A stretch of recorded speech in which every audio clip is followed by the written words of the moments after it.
నమస్తే, welcome to reality check. ప్రస్తుతం మనతో పాటు ఉన్నారు సీనియర్ పొలిటికల్ అనలిస్ట్ కోటేశ్వరరావు గారు. సార్ నమస్తే అండి. నమస్తే. సార్, ఇంతకుముందు మనం డిస్కస్ చేసినప్పుడు జూబ్లీ హిల్స్ బై ఎలక్షన్స్కి సంబంధించి ఎవరు ఎన్నికల్లో విజయం సాధించే అవకాశం ఉంది అన్నప్పుడు మీరు ఖరాఖండిగా చెప్పారు కాంగ్రెస్ అధికారంలోకి వచ్చే సూచనలు చాలా ఎక్కువ కనిపిస్తున్నాయని. సో మీరు చెప్పినట్లుగానే ప్రస్తుతం ఇప్పుడు మనం ఇంటర్వ్యూ చేసే టైంకి 7 రౌండ్లు అయితే కంప్లీట్ అయ్యాయి. ఇప్పటి వరకు అయితే 20,000 ఓట్ల మెజారిటీతో కాంగ్రెస్ అభ్యర్థి నవీన్ యాదవ్ ముందంజలో ఉన్నారు. ఏం చెప్తారు? ఇంకా 3 రౌండ్లు మిగిలి ఉన్నాయి కనుక 25,000 ఆ పైన మెజారిటీ వచ్చేటువంటి అవకాశాలు స్పష్టంగా కనిపిస్తున్నాయి. అయితే ఇది నేను ఊహించిన దానికి కూడా ఎక్కువగానే ఉన్నది. ఎందుకంటే 2 నుంచి 3% మధ్య మెజారిటీ అంటే 6,000 5,000 వరకు ఉంటుందనేటువంటిది నా అంచనా. కానీ దానికి భిన్నంగా 25,000 రావటం అనేటువంటిది మామూలు విషయం కాదు. అదే సమయంలో కాంగ్రెస్ నాయకులు చెప్పినట్టుగా 50,000 వస్తాయనేటువంటిది అది కూడా వాస్తవం కాదనేది తేలింది. ఏమైనప్పటికీ అంచనాలకు మించి వచ్చినటువంటి ఓటింగ్ అంటే మెజారిటీ అనేది స్పష్టం. ఇక్కడ ముఖ్యంగా గమనించాల్సింది ఏంటంటే బీజేపీ ఓటింగ్ ఎటు వెళ్ళింది అనేటువంటిది ఇక్కడ పెద్ద ప్రశ్నగా రాబోయే రోజుల్లో చర్చనీయాంశం కూడా అయ్యే అవకాశం ఉందనేది. యాక్చువల్గా మనకి ముఖ్యంగా మనం తెలంగాణలో పరిస్థితి చూసినట్లయితే మొట్టమొదటి స్థానంలో బీఆర్ఎస్ ఉంటే నెక్స్ట్ ఉండేది ఒక నెక్ ఫైట్లో బీజేపీని, థర్డ్ ప్లేస్లో ఉండేది కాంగ్రెస్. బట్ అనూహ్యంగా మనం చూస్తే కాంగ్రెస్ ఫస్ట్ ప్లేస్కి వచ్చేసింది. అంటే జూబ్లీ హిల్స్ కాబట్టి ఖచ్చితంగా అక్కడ మాగంటి గోపీనాథ్ గారికి సంబంధించిన కంచు కోట అది. సో ఆబ్వియస్లీ బీఆర్ఎస్ సెకండ్ ప్లేస్కి వెళ్తే థర్డ్ ప్లేస్కి బీజేపీ వెళ్ళిపోయింది. ఇప్పుడు ఈ ప్లేసెస్ కన్నా కూడా అట్లీస్ట్ డిపాజిట్ అన్న దక్కే పరిస్థితి బీజేపీకి ఉందా అనేది ఇప్పుడు మనం డిస్కస్ చేయాల్సిన అంశం. ఏమంటారు? డిపాజిట్ దక్కే సమస్య లేదు. డిపాజిట్ కాదు, పోయినసారే డిపాజిట్ కోల్పోయారు. 25,000 చిల్లర ఓట్లు వచ్చాయి. ఈసారి ఆ 25,000 ఓట్లు కూడా బీజేపీకి కాన్స్టిట్యున్సీలో వచ్చేటువంటి అవకాశం లేదు. కానీ బీజేపీ నాయకులు చెప్పింది ఏమిటి? కిషన్ రెడ్డి గారికి వచ్చినటువంటి 65,000 ఓట్లు 67,000 ఓట్ల కంటే మేము అదనంగా సాధిస్తాము, తద్వారా విజయం సాధిస్తామని కూడా వాళ్ళు లెక్కలు చెప్పినటువంటి దాన్ని మనం చూస్తున్నాం. ఇప్పుడు ఆ కిషన్ రెడ్డి గారి ఓట్లు ఏమయ్యాయో, లేదా ఇదే లెక్కలు దీపక్ రెడ్డి గారికి 2023లో వచ్చినటువంటి ఓట్లు ఏమయ్యాయో, ఇప్పుడు మిగిలినటువంటి మరి ఎంత తక్కువ ఎందుకు వస్తున్నాయనేటువంటిది మరి బీజేపీ నాయకులు అఫీషియల్ గా సంజాయిషి చెప్పక్కర్లేదు కానీ వివరించాల్సినటువంటి అవసరం ఉంటుంది. ఎందుకంటే మీడియా కావచ్చు లేదా జనం కానీ ప్రశ్నిస్తారు, ఏమయ్యేది మీ పెర్ఫార్మెన్స్ ఏమైంది? 2 కేంద్ర మంత్రులు, అనేక మంది ఎంపీలు వీళ్ళందరూ వచ్చి ఇక్కడంతా టెస్ట్ వేసి పక్క రాష్ట్రం బీజేపీ అధ్యక్షుడిని కూడా తీసుకొచ్చి ఇక్కడ ప్రచారం చేయించారు. ఇంత చేస్తే మీకు వచ్చిన ఓట్లు ఇవా అనేటువంటి ప్రశ్న రేపటి నుంచి వెల్లడిగాబోతుంది అనేది మనం చెప్పుకోవచ్చు. ఓకే, ప్రస్తుతానికి కాంగ్రెస్ ముందంజలో ఉంది కాబట్టి ఇంకొక 3 రౌండ్లో ఖచ్చితంగా కాంగ్రెస్ ఆధిక్యంలోకి వచ్చే అవకాశం కూడా కనిపిస్తోంది. కాబట్టి మనం ఒకసారి ఎందుకు బీజేపీ వెనుకబడింది, బీఆర్ఎస్ జరిగిన మైనస్ పాయింట్లు ఏంటంటే ఒకసారి డిస్కస్ చేద్దామండి. మీ ఉద్దేశంలో ఎందుకు బీజేపీ వెనుకబడింది అని అంటారు? ఎందుకు పుంజుకోలేకపోతుంది? దేశం అంతా కూడా మనకి ఇంకా మోదీ మ్యానే ఉంది, పక్కన మన తెలుగు రాష్ట్రాల్లో కూటమిలో ఉంది బీజేపీ. ఎందుకు తెలంగాణలో రోజు రోజుకు బీఆర్ఎస్ వెనకబడిపోతుంది? మరీ ముఖ్యంగా కిషన్ రెడ్డి గారు ఇంటింటికి వెళ్ళి ప్రచారం చేసినప్పటికీ కూడా అట్లీస్ట్ అంచనాలను కూడా అందుకోలేకపోతున్నారు. జూబ్లీ హిల్స్ కాన్స్టిట్యున్సీ విషయానికి వస్తే ఏ అసెంబ్లీ ఎన్నికల్లో కూడా బీజేపీ డిపాజిట్ తెచ్చుకోలేదు. గడిచినటువంటి 3 అసెంబ్లీ ఎన్నికల్లో దానికి 5%, 6%, మొన్ననే గరిష్టంగా 25,000 ఓట్లు వచ్చాయనేది మనం గమనించాలి. 25,000 ఓట్లు అంటే 10%, 11% పైన ఓట్లు వచ్చాయి. అందుకని దానికి ఉన్నటువంటి బలం. మరి పోయినసారి నరేంద్ర మోడీ గారు మొత్తం అంతా కూడా తానై హైదరాబాద్ నగరంలో రోడ్ షో చేసి ఎంత పెద్ద హడావుడి చేసినప్పటికీ వాళ్ళకి వచ్చినటువంటి ఓటింగ్ 25,000.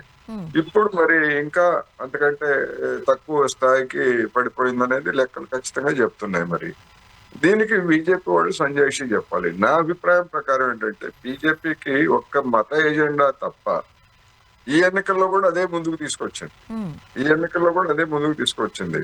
80% ఉన్నటువంటి హిందువులందరూ వచ్చి ఓటేయండి అని చెప్పేసి ఆ పార్టీ నేతలు టీవీ డిస్కషన్స్ లోను బహిరంగంగా లేదా బహిరంగ సభల్లోనూ చెప్పారు. మరి అటువంటి పరిస్థితుల్లో కొత్తగా హిందూ ఓటర్లు వచ్చి బీజేపీకి ఓటు వేయకపోగా గతంలో వేసినటువంటి హిందూ ఓటర్లు కూడా బీజేపీని తిరస్కరించారనేది లెక్కలు చెప్తున్నాయి కదా మనకి. అంటే ఏంటి, వాళ్ళ మత ఎజెండా అనేటువంటి దాన్ని తెలంగాణలో ఉన్నటువంటి వాళ్ళు కావచ్చు లేదా జూబ్లీ హిల్స్ లో ఉన్నటువంటి వాళ్ళు కానీ అంగీకరించట్లేదు. ఎంతసేపటికి మజ్లిస్ మజ్లిస్ మజ్లిస్ అని పారాయణం చేయడం తప్ప మిగిలినటువంటి అంశాలు వాళ్ళకేమీ పట్టలేదు. అందుకని రెండవది, ఆ, కేంద్రం నుంచి మేము 10 లక్షల కోట్లు తెచ్చాము, 17 లక్షల కోట్లు తెచ్చాము అని చెప్పేసి కిషన్ రెడ్డి గారు పదే పదే లెక్కలు చెప్తారు, కావాలంటే తీసుకోమంటారు. ఈ 10 లక్షల కోట్లు 12 లక్షల కోట్లు అన్ని రాష్ట్రాల్లో కేంద్ర ప్రభుత్వ స్కీముల్లో భాగంగానే వచ్చినాయి తప్ప ప్రత్యేకంగా తెలంగాణకు వరకు పెట్టింది ఏమీ లేదు. అందుకని వాళ్ళు చెప్పినటువంటి మాటల్ని కానీ వాళ్ళు తీసుకున్నటువంటి రాజకీయ నినాదాన్ని కానీ ఈ ఓటర్లు తిరస్కరించారు అనేటువంటిది స్పష్టం. అందువల్ల దీని ప్రభావం రాబోయేటువంటి జిహెచ్ఎంసీ ఎన్నికల మీద ఎట్లా పడుతుంది, అదేవిధంగా స్థానిక సంస్థలు ఇతర గ్రామీణ స్థానిక సంస్థల మీద పట్టణ స్థానిక సంస్థల మీద ఎట్లా పడుతుంది అన్నది మనం చూడాల్సి ఉంది. ఒక విధంగా చెప్పాలంటే కాంగ్రెస్ బీఆర్ఎస్ కంటే, ఓడిపోయిన బీఆర్ఎస్ కంటే డిపాజిట్లు పోగొట్టుకున్నటువంటి బీజేపీ మరింత ఇరకాటంలో పడుతుంది అనేది కనిపిస్తుంది. అండ్ మనం ఒకసారి బీఆర్ఎస్ దగ్గరకు వద్దాం. మనం చూసినట్టయితే కేటీఆర్ గారు చాలా ప్రతిష్టాత్మకంగా తీసుకున్నారు. ప్రచారంలో ఎంత దూకుడు ప్రదర్శించారో మనం చూసాం. అయినప్పటికీ కూడా నెక్ టు నెక్ ఫైట్ ఇస్తున్నప్పటికీ మొదటి 2-3 రౌండ్స్ వరకు ఇప్పుడైతే కంప్లీట్గానే వెనుకంజలోకి వెళ్ళారు. ఇప్పటి వరకు అయితే కాంగ్రెస్ 20,000 ఓట్ల మెజారిటీ ఉంది కాబట్టి మీరేం చెప్తారు? బీఆర్ఎస్ పార్టీ ఇప్పుడు ఈ ఎన్నికతోటి ఒక విధంగా చెప్పాలంటే క్రెడిబిలిటీని పోగొట్టుకుంది. బీఆర్ఎస్ నాయకత్వం కేసీఆర్ అయినా లేదా కేటీఆర్ హరీష్ రావు అయినా కానీ తమ బలం గురించి చెప్పేటువంటి మాటల్ని చివరికి బీఆర్ఎస్ శ్రేణులు కూడా వినేటువంటి నమ్మేటువంటి పరిస్థితి ఈ ఎన్నికతోటి పోగొట్టుకున్నారనేది నా అభిప్రాయం. ఎందుకు అంటే అసెంబ్లీ ఎన్నికల్లో ఓడిపోయినప్పుడు బీఆర్ఎస్ నాయకులు చెప్పింది ఏమిటి, తెలంగాణ ప్రజలు తప్పు చేశామని చెప్పేసి పశ్చాత్తాపడుతున్నారు. కేసీఆర్ ని ఓడించి అధికారం నుంచి దించి తప్పు చేశామని భావిస్తున్నారు. అందుకని తిరిగి వచ్చే లోక్సభ ఎన్నికల్లో ఆ తప్పును సరిదిద్దుకొని తిరిగి మాకు పట్టం కడతారని చెప్పేసి బీఆర్ఎస్ నాయకులు చెప్పారు. ఆ లోక్సభ ఎన్నికల్లో ఉన్న సీట్లు పోయి, ఓట్లు పోయి, అదేవిధంగా డిపాజిట్లు పోయినటువంటి పరిస్థితిని మనం చూసాం. అప్పుడు ఏం చెప్పారు వాళ్ళు, ఇది తాత్కాలికమైనటువంటి ఎదురు తప్ప రాబోయేటువంటి రోజులు మావే అని చెప్పేసి అప్పుడు చెప్పారు. మరి ఆ మాటలన్నీ చెప్పినటువంటిది ఈ ఎన్నికలకు వచ్చేసరికి కనీసం కేసీఆర్ ప్రచారానికి కూడా రాలేదు. ఎందుకు ప్రచారానికి రాలేదు అంటే ఇవాళ కొంతమంది బీఆర్ఎస్ నాయకులు చెప్తుంది ఏమిటంటే, మాది జాతీయ పార్టీ బీఆర్ఎస్, దానికి జాతీయ అధ్యక్షుడు కేసీఆర్, అందుకని ఏ జాతీయ పార్టీకి చెందినటువంటి నాయకులు వచ్చి ఈ ఎన్నికల్లో ప్రచారం చేశారు, అందుకని మా నాయకుడు కూడా రాలేదని చెప్పేసి వాళ్ళు చెప్పుకుంటారు. ఇది హాస్యాస్పదమైనటువంటి తర్కం తప్ప మరొకటి కాదు. ఒకవైపు ఏమో మాది ప్రాంతీయ పార్టీ అని చెప్పేసి చెప్తారు, రెండో వైపు ఏమన్నా దీని దగ్గరకు వచ్చేసరికి అంటే దున్నపోతే దూడల్లో మెయ్యబోతే ఎద్దుల్లో అన్నట్టుగా ఈ విధమైనటువంటి తర్కానికి వాళ్ళు దిగారు. ఆ తర్కం ప్రకారం అయినా కానీ మరి ఏ జాతీయ పార్టీ నాయకుడు రాహుల్ గాంధీ అయినా లేకపోతే మల్లికార్జున ఖర్గే అయినా మరి లోక్సభ రాజ్యసభ సమావేశాలను బహిష్కరించి ఫార్మ్ హౌస్లు కూర్చొని కబుర్లు చెప్పలేదు కదా. మరి ఈ నాయకుడు తనకున్నటువంటి అసెంబ్లీ ప్రతిపక్ష నాయకత్వ స్థానాన్ని మరి ఎందుకని ఈయనెందుకు ఫార్మ్ హౌస్కి వెళ్ళాడు, మరి ఇక్కడ కూడా రావాలి కదా, వచ్చి అసెంబ్లీలో పర్ఫార్మెన్స్ చేయాలి కదా. అందుకని మొత్తం మీద ఏంటంటే వాళ్ళ మాటల్ని వాళ్ళ శ్రేణులే నమ్మలేనటువంటి స్థితికి ఆ బీఆర్ఎస్ పార్టీని వాళ్ళు తీసుకొచ్చారనేది నా అభిప్రాయం. అండ్ కేటీఆర్ గారు మ్యాజిక్ కూడా, మాటలు కూడా ఎవరు నమ్మలేదు అని అనుకోవాలా? ఖచ్చితంగా రాబోయే రోజుల్లో ఇంకా నమ్మరు. ఎందుకంటే ఇన్ని మాటలు చెప్పినటువంటి వాళ్ళు పెర్ఫార్మెన్స్ ఇప్పుడు సాధారణ ఎన్నిక కాదు ఇది. ఒక సానుభూతితోటి ముందుకు తీసుకొచ్చినట్టు ఎన్నిక ఇది. సానుభూతి పనిచేయదు అనేటువంటి విషయం నాలాంటి వాళ్ళు ఎన్నిక ముందు నుంచే చెప్తున్నాం. ఎందుకు చెప్తున్నాం అంటే కంటోన్మెంట్ లో సానుభూతి పనిచేయలేదు. కంటోన్మెంట్ లో పనిచేయనటువంటి సానుభూతి మరి పక్కనే ఉన్నటువంటి జూబ్లీ హిల్స్ నియోజకవర్గంలో ఎట్లా పనిచేస్తుంది? రెండోది సానుభూతి ఓట్లతోటి గతంలో మరి బీఆర్ఎస్ పార్టీ అటువంటి సాంప్రదాయానికి తిరోధకాలు పలికింది బీఆర్ఎస్ పార్టీ. అటువంటి పార్టీ మరి దివంగత ఎమ్మెల్యే భార్యని గెలిపించమని చెప్పేసి ఎట్లా చెప్తారు అప్పుడు వాళ్ళు? అందుకని ఈ విధంగా అంటే వాళ్ళు చేసినటువంటి దాన్ని వాళ్ళ వలలో వాళ్ళే చిక్కుకున్నారు, వాళ్ళ ఊపిలో వాళ్ళే పడ్డారు అనేటువంటి మనకి స్పష్టంగా కనిపిస్తా ఉంది. అండ్ మరీ ముఖ్యంగా మాగంటి గోపీనాథ్ గారి యొక్క ఆ వేవ్ లెంగ్త్ అనేది మనం జూబ్లీ హిల్స్ చాలా గట్టిగానే చూస్తూ ఉంటాం. ఆయన ప్రజల్లో మమేకమైన వ్యక్తి. సో మాగంటి గోపీనాథ్ గారు సతీమణిగా వచ్చిన సునీత గారికి ఖచ్చితంగా ఇంపాక్ట్ ఉంటుంది, దట్టు సెంటిమెంట్ ఖచ్చితంగా పడుతుంది అని బీఆర్ఎస్ వాళ్ళు చాలా గట్టిగానే హోప్స్ పెట్టుకున్నారు. కానీ ఎందుకు అందుకోలేకపోయారు? ఇప్పుడు మాగంటి గోపీనాథ్ గారు బతుకుంటే లేదా ఆయన రాజకీయాల్లో ఉంటే సిచ్యువేషన్ ఒక విధంగా ఉంటుంది. ఆయన లేరనేది వాస్తవం, రారనేది కూడా అందరికీ తెలిసినటువంటి పచ్చి సత్యం. మరి ఈమె ఎప్పుడు రాజకీయాల్లో ఉన్నటువంటి మహిళ కాదు, ఇంటికే పరిమితమైనటువంటి ఒక గృహిణి. ఆమెను తీసుకొచ్చారు. తీసుకొచ్చిన తర్వాత మరి సెంటిమెంట్ ని రేవ్ చేయాలని చెప్పేసి చూశారు. సెంటిమెంట్ ని రేవ్ చేయటం అంటే మరి ఇవాళ ఏ పార్టీ గాని లేకపోతే సాంప్రదాయాలు గాని ఇటువంటి వాటన్నిటికి కూడా జనం పట్టించుకోవట్లేదు.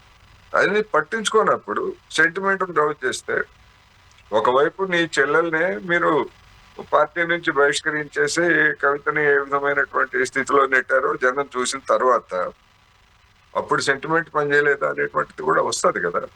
అందుకని సెంటిమెంట్ మీదనే ఆధారపడ్డారు తప్ప వీళ్ళు ఇంకా చెప్పుకోవడానికి ఏమీ లేదు. అభివృద్ధి గురించి మేము అంత చేశాం ఇంత చేశామని అంటే మరి అదే నియోజకవర్గంలో మరి ఆ వీధులు ఏంటి, ఆ మురికాలలో ఏంటి, లేకపోతే ఆ గొంతులు ఏమిటి అనేటువంటిది చూసినప్పుడు ఎంతసేపటికి మీరు 2 ఏళ్లలో మీరేం చేశారు? ఇక్కడ 2 ఏళ్ళు వీళ్ళేం చేయలేదు, ఓకే. 10 ఏళ్లలో మీరు చేసింది ఏంటి కనిపించాలి కదా. అందుకని వాళ్ళు చేస్తున్నటువంటి ప్రచారం కావచ్చు లేదా వాళ్ళ సెంటిమెంట్ కావచ్చు అవన్నీ కూడా వర్కౌట్ కాలేదు. రెండోది వాళ్ళు కూడా డబ్బులు విపరీతంగా పంచారు. ఆ డబ్బులు పంచినా కూడా అది పనిచేయలేదు అనేది స్పష్టంగా కనిపిస్తాం. ఎస్, ఇప్పుడు మనం కాంగ్రెస్ దగ్గరికి వద్దామండి. పోస్టల్ బ్యాలెట్ స్టార్ట్ అయిన దగ్గర నుంచి కూడా కాంగ్రెస్ ముందంజలోనే ఉంది, పరిగెడుతూనే ఉంది. ఏమంటారు? పోస్టల్ బ్యాలెట్ అనే దానికి వచ్చేసరికి అది ఉద్యోగులకి సంబంధించినటువంటి అంశం. పోస్టల్ బ్యాలెట్ లో కాంగ్రెస్ కి, బీఆర్ఎస్ కి, బీజేపీకి వచ్చినటువంటి ఓట్లను మొత్తంగా చూస్తే కాంగ్రెస్ కంటే ఎక్కువ ఓట్లు వచ్చాయి. అంటే ఉద్యోగుల్లో ఉన్నటువంటి అసంతృప్తిని ఆ పోస్టల్ బ్యాలెట్ ప్రతిబింబించింది అనేది మనం ఆ విధంగా దాన్ని చెప్పొచ్చు. అందువలన పోస్టల్ బ్యాలెట్ ని ప్రామాణికంగా తీసుకోక్కర్లేదు, కానీ అదొక ట్రెండ్. ప్రభుత్వం మీద ఉద్యోగులు అంత సంతృప్తిగా లేరు. వాళ్ళ డిఏ విషయాలు కావచ్చు లేదా పిఆర్సీ కావచ్చు ఇతర బకాయిలు కావచ్చు అనేది మనకి స్పష్టంగా కనిపిస్తాం. ఇక మిగిలినటువంటి కాంగ్రెస్ కి ఉన్నటువంటి ప్లస్ పాయింట్లు మైనస్ పాయింట్లు వాటిని చూస్తే మొత్తం అధికార యంత్రాంగాన్ని లేదా మంత్రుల్ని వాళ్ళ రాజకీయ వ్యవస్థని మొత్తం కూడా ఇక్కడ కేంద్రీకరించినటువంటి తీరు మనం చూస్తున్నాం. బహుశా ఏ ముఖ్యమంత్రి కూడా ఇన్ని రోజులు ఒక కాన్స్టిట్యున్సీలో తిష్ట వేసి పార్టీ గెలుపు కోసం పనిచేసినటువంటి తీరు మనకి ఎక్కడ కనపడుతూ. సరే మంత్రులు చోట మొట్ట నాయకులు సరే దానికి తోడు డబ్బు కూడా పెద్ద ఎత్తున ఓట్ల కొనుగోలుకు ఇచ్చారనేటువంటిది కూడా అందరికీ తెలిసినటువంటి సత్యం. అందుకని ఆ అడ్వాంటేజ్ తోటి కాంగ్రెస్ స్పష్టంగా దాన్ని క్యాష్ చేసుకుంది అనేది చెప్పొచ్చు. అయితే ఇక్కడ కాంగ్రెస్ ని మాత్రం ఒక హెచ్చరిక చేయాలి తప్పదు. ఒక ఉప ఎన్నికల్లో గెలిచినంత మాత్రాన తర్వాత జరగబోయేటువంటి స్థానిక సంస్థల ఎన్నికల్లో కానీ లేకపోతే జిహెచ్ఎంసీ ఎన్నికలు సాధారణ ఎన్నికల్లో కానీ ఇదే పరిస్థితి ఉంటది అని అనుకుంటే మాత్రం పొరపాటు. అందుకని ఈ వెల్లడైనటువంటి ఇప్పుడు బీఆర్ఎస్ పార్టీకి వచ్చినటువంటి ఓట్ల శాతం తక్కువేమీ కాదు వీటిని చూసినప్పుడు. అందుకని జనంలో ఉన్నటువంటి అసంతృప్తిని గమనించి దాన్ని తొలగించడానికి రాబోయే రోజుల్లో కనుక ఆ, నష్ట నివారణ చర్యలు కనుక చేపట్టకపోయేట్లయితే ఈ అసంతృప్తి వ్యతిరేకతగా మారటానికి ఎక్కువ కాలం పట్టదు అనేటువంటిది కాంగ్రెస్ ఈ ఎన్నిక నుంచి తీసుకోవాల్సినటువంటి గుణపాఠంగా నేనైతే భావిస్తున్నాను. ముఖ్యంగా అధికారంలో ఒక పార్టీ ఉన్నప్పుడు ఆ పార్టీకి సంబంధించిన అభ్యర్థి కనుక ఎన్నికల్లో నెగ్గినట్లయితే మన పనులు చేయించుకోవడమో లేకపోతే ఆ నియోజకవర్గ అభివృద్ధి చాలా ఫాస్ట్గా జరుగుతుంది అన్నట్టుగా ఓటర్ల ఆలోచన ఉంటుంది అనేది మనం ఆలోచించుకోవచ్చు. మరోపక్క ఇక మనం క్యాండిడేట్ దగ్గరకు వచ్చేసరికి నవీన్ యాదవ్ గారు ఇంతకుముందు కూడా పోటీ చేసిన సందర్భాలు మనం చూసినప్పుడు ఖచ్చితంగా ఆయనకంటూ ఒక ఓట్ బ్యాంక్ ఉంది, ఒక ఫ్యాన్ బేస్ ఉంది. ఈ టైంలో ఖచ్చితంగా నవీన్ యాదవ్ గారికి అది వర్కౌట్ అయింది అని అనుకోవచ్చా? లేకపోతే కాంగ్రెస్ పార్టీ అధికారంలో ఉంది కాబట్టి ప్రజలు నవీన్ యాదవ్ వైపు మొగ్గు చూపారు అనుకోవాలా? నవీన్ యాదవ్ కి ఆ స్థానికుడు కావడం లేదా నవీన్ యాదవ్ తండ్రి యాక్టివిటీస్ కావచ్చు, ఇవన్నీ కూడా ఒక బేసు. రెండోది ఒక సామాజిక తరగతి. హైదరాబాద్ నగరంలో అందరికీ తెలిసినటువంటి విషయమే యాదవ్ సామాజిక తరగతి అనేటువంటిది డామినెంట్ గా ఉంటుంది ఉన్న బీసీ తరగతుల్లో. అందువలన రెండోది నోరున్న తరగతి, డబ్బు వ్యవహారము, అన్ని రకాల కండబలం, ధన బలం, అన్ని రకాల సత్తా ఉన్నటువంటిది ఆ తరగతి. ఆ తరగతిలో యువకుడిగా ఉన్నటువంటి వ్యక్తి. రెండోది అతని మీద ఏమి కేసులు గాని లేకపోతే అతని తండ్రి మాదిరి వివాదాస్పదుడు కాదు. ఎందుకంటే అతని తండ్రి మీద రౌడీ షీట్ ఇవన్నీ ఉన్నాయి. ఈ నేపథ్యాన్ని చూసినప్పుడు ఆ విధమైనటువంటి ప్లస్ పాయింట్లు గతంలో 2 సార్లు పోటీ చేసి ఓడిపోయినటువంటి తీరును కూడా మనం చూసాం. రెండోది మజ్లిస్ పార్టీ కూడా పార్టీ తరఫున కాంగ్రెస్ పార్టీ అభ్యర్థిగా ప్రకటించలేదు, కానీ నవీన్ యాదవ్ అనేటువంటి అభ్యర్థికి మేము మద్దతు ఇస్తున్నాం అనేటువంటి పద్ధతుల్లో మజ్లిస్ కూడా ప్రకటించింది. అందుకని ఇవన్నీ కూడా ప్లస్ పాయింట్లు కలిసి వచ్చాయి.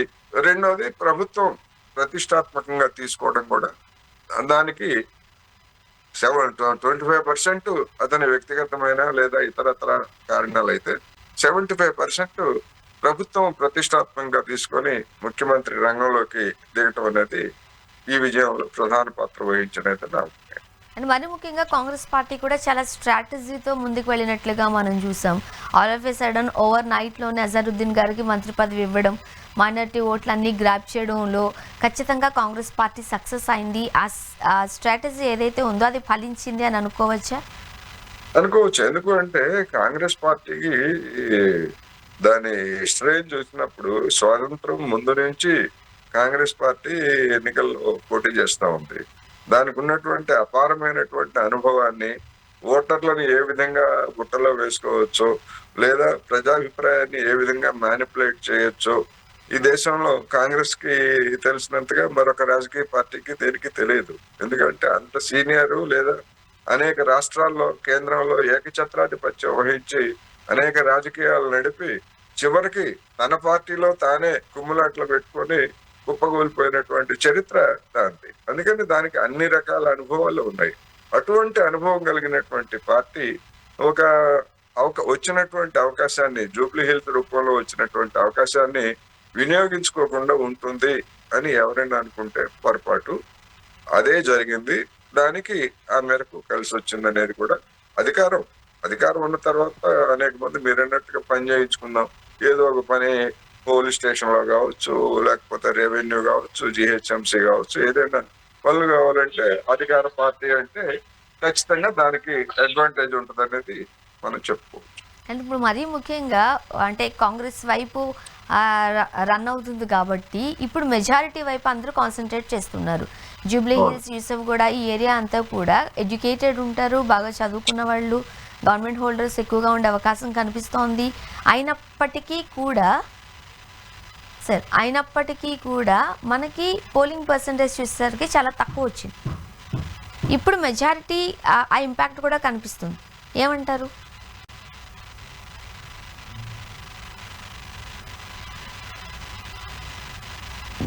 మీరు మ్యూట్లో ఉన్నారు సార్. రిపీట్ చేయండి, ఒకసారి రిపీట్ చేయండి. క్వశ్చన్ రిపీట్ చేస్తున్నా. రెడీ? హలో సార్ రిపీట్ చేస్తున్నా, క్వశ్చన్ రిపీట్ చేస్తున్నా. సార్ ఇప్పుడు జూబ్లీ హిల్స్ యూసఫ్ కూడా ఆ ఏరియాస్ అన్నీ కూడా ఎడ్యుకేటెడ్ ఉంటారు, గవర్నమెంట్ ఎంప్లాయీస్ ఉంటారు. సో బాగా చదువుకున్న వ్యక్తులు అక్కడ ఉన్నప్పుడు ఖచ్చితంగా తమ ఓటు హక్కుని వినియోగించుకోవాల్సిన అవసరం కూడా ఉంది. బట్ మనం చూసిన మొన్న బై ఎలక్షన్స్లో పర్సంటేజ్ చూసినప్పుడు 50% కాదు కదా, 40% కూడా మనం అంతగా రీచ్ కాలేని పరిస్థితి. 45 కూడా రాలేదు, 42-41% దగ్గర ఆగిపోయింది. ఇప్పుడు మెజారిటీ గురించి కాన్సన్ట్రేట్ చేస్తున్నారు అందరూ కూడా. అసలు మెజారిటీ క్యాలిక్యులేషన్స్ ఎక్కువైపోయాయి. మీరేం చెప్తారు? ఇప్పుడు జూబ్లీ హిల్స్ కాన్స్టిట్యున్సీ అయినా లేదా మొత్తంగా పట్టణం తెలంగాణ గ్రామీణ వాతావరణం అయినా చూసినప్పటికీ ఇది రాష్ట్రంలో ఒక భాగంగా, రాష్ట్రంలో మిగతా ప్రాంతానికి ప్రత్యేకగా తప్ప ప్రత్యేకంగా అత్యధికమైనటువంటి విద్యావంతులు లేకపోతే ఆ విధంగా ఉన్నటువంటి ప్రత్యేకమైనటువంటి ప్రాంతం అయితే కాదు. విద్యావంతులు ఉన్నారు పట్టణంలో, అనేక నియోజకవర్గాల్లో విద్యావంతులు ఉన్నారు, అదే విధంగా దీనిలో కూడా ఉన్నారు. అట్ ది సేమ్ టైం ఎక్కువ మంది ఈ కాన్స్టిట్యున్సీలో ఉన్నటువంటి ఓటర్లు ఎవరంటే అత్యధిక 190% మంది పేదలు ఉన్నారు. రోజువారీ పనులు చేసుకుంటే తప్ప పూట గడవనటువంటి వాళ్ళు పేదలు ఉన్నారు. అందుకని వాళ్ళల్లో ఉన్నటువంటి విద్య కూడా మిగతా వాళ్ళతో పోల్చుకుంటే తక్కువే. అయినప్పటికీ ఇక్కడ ఓటు అనే దానికి వచ్చేసరికి చైతన్యం ప్రాతిపదిక. మరి ఉన్నత విద్యావంతులుగా ఉన్నటువంటి వాళ్ళు మరి మిగిలినటువంటి కాన్స్టిట్యున్సీస్ లో కానీ లేకపోతే విద్యావంతులుగా ఉన్నటువంటి ఆ ప్రాంతాల నుంచి కానీ ఎందుకు ఓటు వేయడం లేదు అంటే నిర్లక్ష్యం. ఇప్పుడు అనేక దేశాల్లో ఓటు హక్కు కోసం పోరాటాలు జరిపి ప్రాణాలు పోగొట్టుకున్నటువంటి చరిత్రలు ఉన్నాయి. కానీ మన దేశంలో అలాంటిది ఏమీ లేదు. మనకు అయాచితంగా, మన స్వాతంత్రం ఫలితంగా మనకు అయాచితంగా వచ్చినటువంటి దాన్ని ఈ విధంగా దాని విలువను గుర్తించకపోవడం అనేటువంటిది నిజంగా విచారకరం, విషాదకరం. అందుకని విద్యావంతులుగా ఉన్నటువంటి వాళ్ళు వాళ్ళ బాధ్యతలను వాళ్ళు నిర్వర్తించలేదు. సరే, పేదల మీద చేసేటువంటి ఆరోపణ ఏంటంటే వీళ్ళు తప్పిస్తేనే వచ్చి ఓట్లేస్తారు అనేటువంటిది చెప్తున్నారు. మరి తర్వాత ఎన్నికలు అయిపోయిన తర్వాత వచ్చినటువంటి కొన్ని పత్రికల్లో వచ్చినటువంటి వార్తలు చూస్తే అపార్ట్మెంట్లలో ఉండేటువంటి వాళ్ళు, మరి వాళ్ళు ఏమి పూటగడపని పేదలు కాదు కదా, వాళ్ళు కూడా డబ్బులు తీసుకొని ఓటింగ్కి రాలేదని, ఏం చేస్తారు మీరు, మా డబ్బు మాకు ఇస్తారా లేదా అంటే ఓటుకు రానటువంటి వాళ్ళ దగ్గర డబ్బు తీసుకొని అపార్ట్మెంట్ల యొక్క సంక్షేమ కార్యక్రమాలకు ఖర్చు పెడతామని చెప్పేసి చెప్పినట్టుగా వచ్చింది. ఇది మరి ఎంతో దౌర్భాగ్యకరమైనటువంటి పరిస్థితి ఇది. గతంలో ఎప్పుడైనా అపార్ట్మెంట్ లో ఉండేటువంటి వాళ్ళు ఓట్లు అమ్ముకున్నారు అనేటువంటిది ఎప్పుడైనా విన్నామా? లేదు. ఎందుకు ఈ విధమైనటువంటి దిగజారుడు వచ్చింది? కొని వాళ్ళకి ఏమన్నా ఓట గడవదా?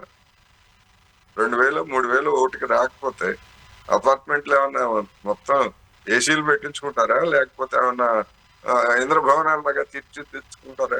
లేదు కదా. అంటే దిగజారుడు.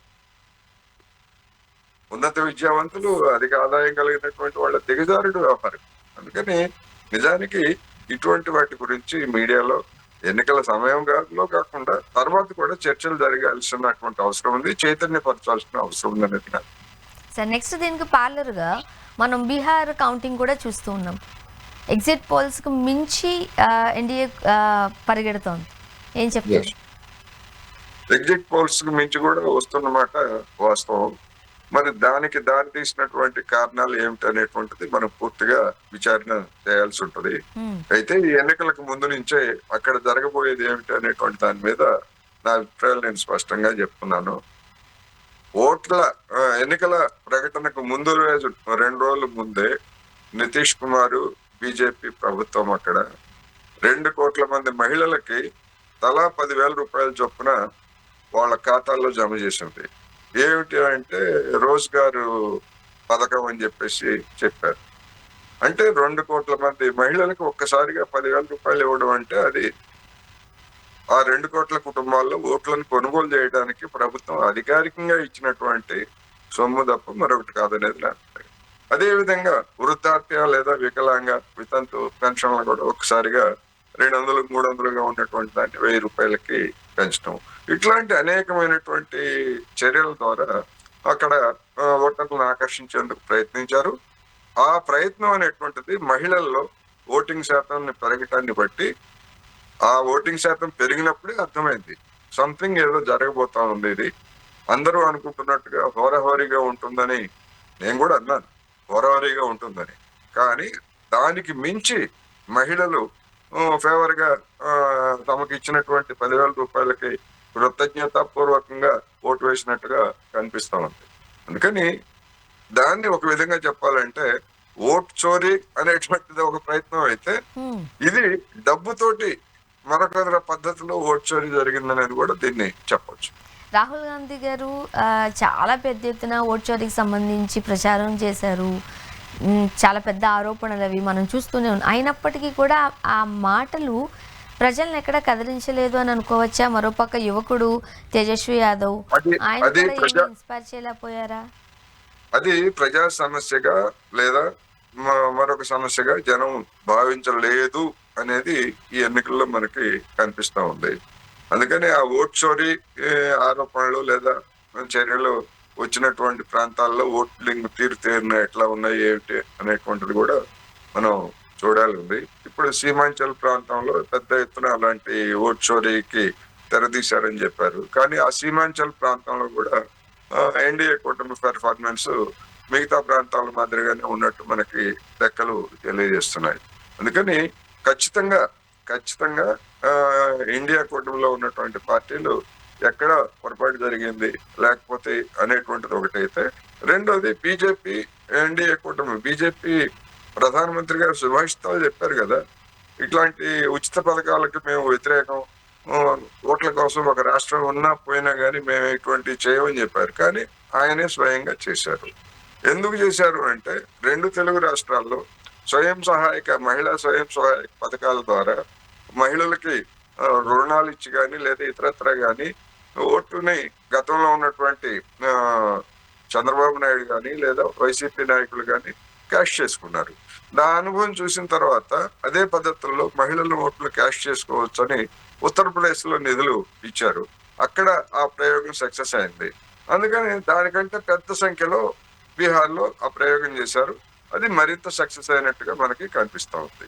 మరి లాడ్లీ బహీన్ అనే ఆ పని ఇంకొక పేరుతో మహారాష్ట్రలో, మధ్యప్రదేశ్ లో కూడా అదే చేశారు కదా సార్. చూడాలి, ఇంకా కౌంటింగ్ ప్రక్రియ కొనసాగుతుంది కాబట్టి ఎండ్ ఆఫ్ ది రిజల్ట్ ఎలా ఉంటుంది అనేది తెలియాలంటే ఇంకొంచెం సేపు మనం వెయిట్ చేయాల్సిందే. థ్యాంక్ యూ సో మచ్ అండి, మీ అభిప్రాయాలు పంచుకున్నారు కోటేశ్వరరావు గారు. Thank you. ఇది వాళ్ళ రియాలిటీ చెక్. Stay tuned.